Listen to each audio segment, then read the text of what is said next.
Vocês já pararam para pensar na possibilidade de um asteroide a qualquer momento colidir com a Terra e dizimar talvez um bairro, uma cidade, ou até toda a vida no planeta? Bom, isso é até possível, mas antes de entrar em total desespero, vamos entender melhor sobre esses eventos de impacto e o que eles podem nos ensinar sobre o sistema solar.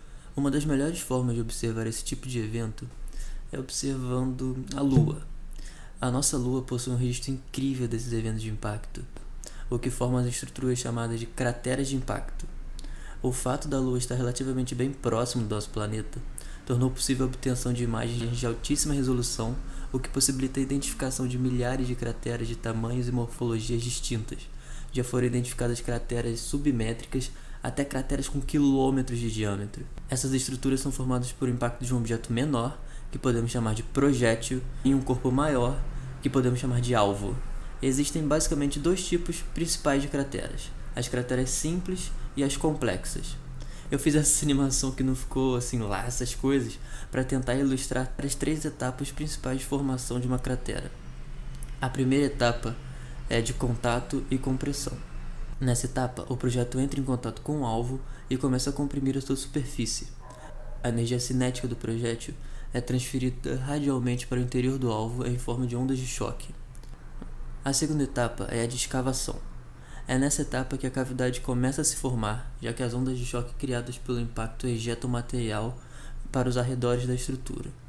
Por último, durante o estágio de modificação, o material ejetado é totalmente depositado nos arredores da cratera. A parede da cratera que ficou instabilizada durante a sua formação pode deslizar e depositar material no fundo da estrutura.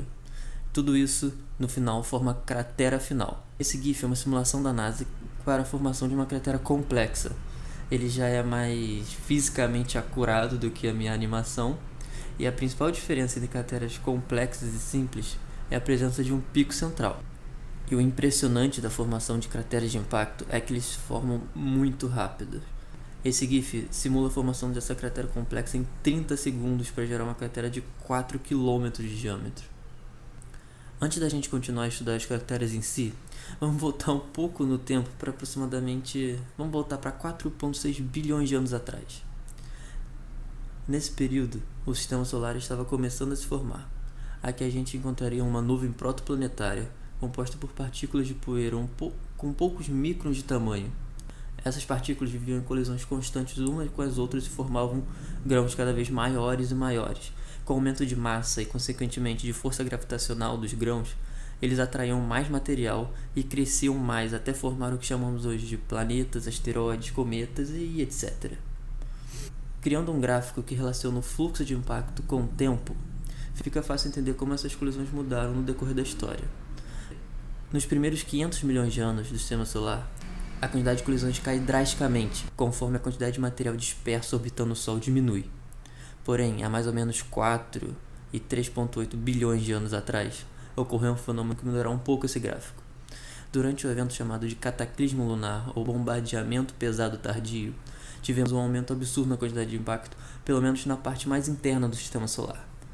E como nessa época já tínhamos os planetas, os satélites formados, a maior parte das crateras que vemos hoje na Lua, por exemplo, se formaram durante esse curto período de tempo.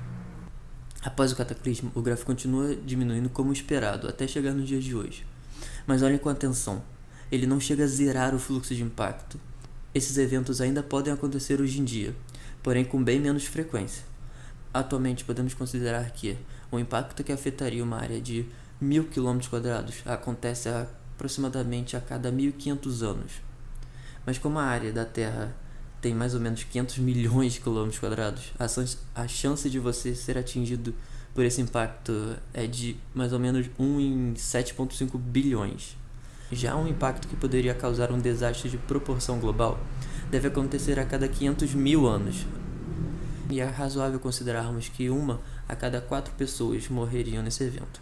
Então, a chance de você morrer num evento desse tipo ano que vem é na proporção de 1 em 2 milhões. Bom, só para ter uma noção de escala, 1 a cada 5.000 pessoas morrem de acidente de carro. E isso é uma probabilidade absurdamente maior comparado com a dos impactos. Muitos pesquisadores consideram que os impactos de meteorito foram responsáveis por trazerem os elementos necessários para o surgimento da vida na Terra. Essa afirmação faz bastante sentido, já que o registro isotópico de vida mais antigo e a célula mais antiga já identificada possuem idade que se aproxima muito com o final do bombardeamento tardio. Mas é claro que os impactos não foram responsáveis somente para contribuir com o surgimento de vida. Muito pelo contrário, impactos meteoríticos muito provavelmente contribuíram com 2 das 5 maiores extinções que a Terra já presenciou.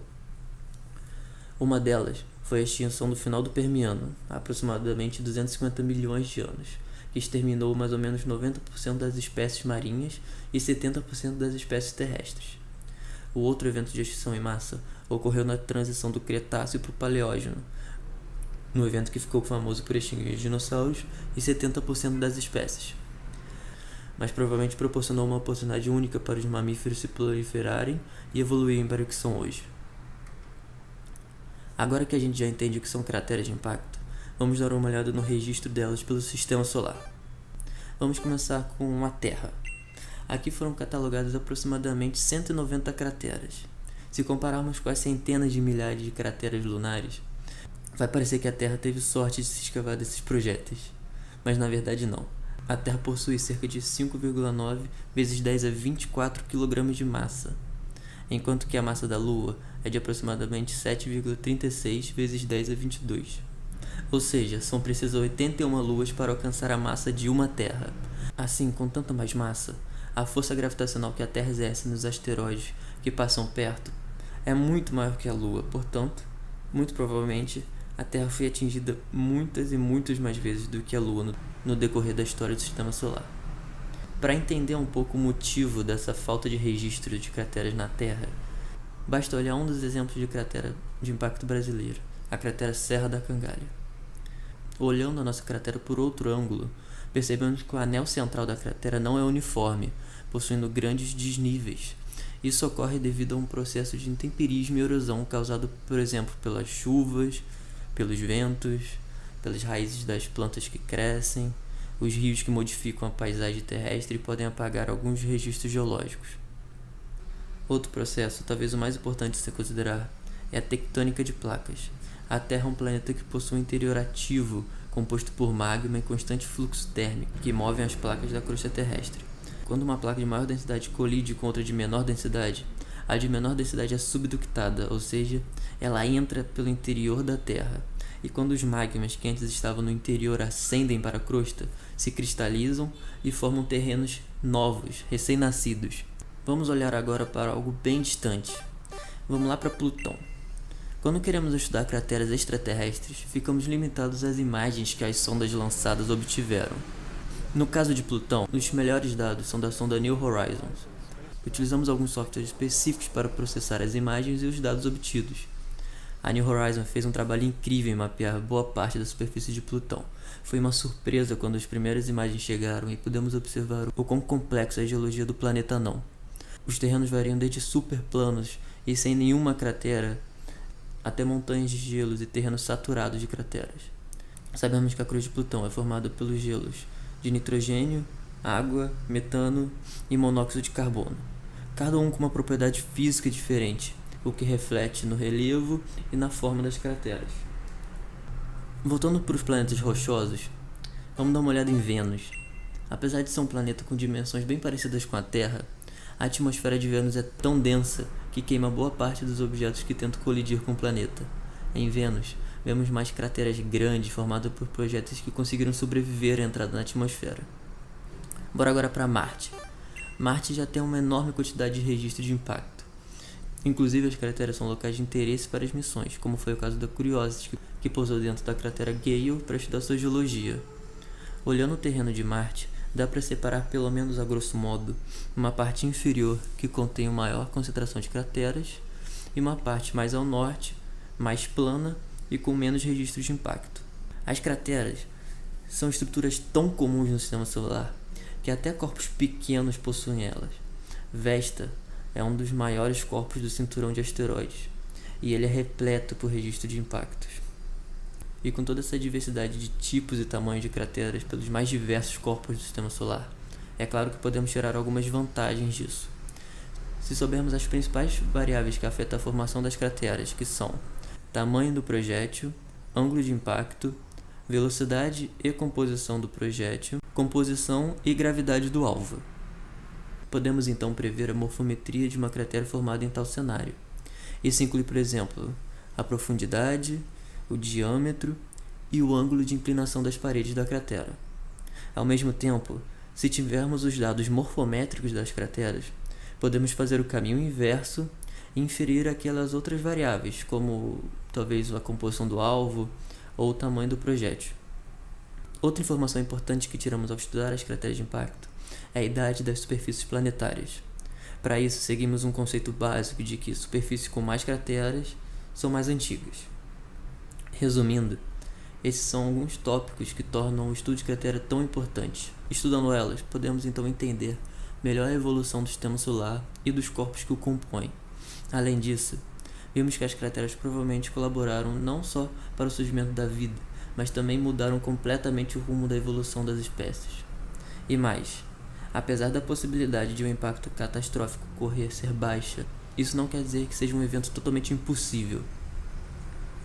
Em 15 de fevereiro de 2013, na Rússia, tivemos o evento de Chelyabinsk, quando um meteoro grande foi visto cortando os céus.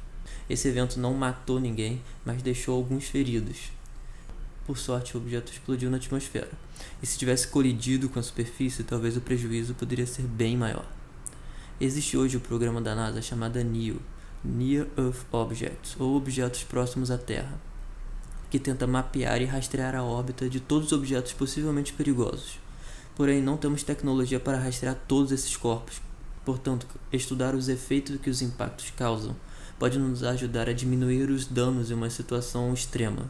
E para finalizar, eu gostaria de parafrasear um escritor de ficção científica, Larry Niven, que disse: "Os dinossauros foram extintos pois não tinham um programa espacial." E esse é só um dos motivos que investir em ciência é tão importante para a humanidade como um todo.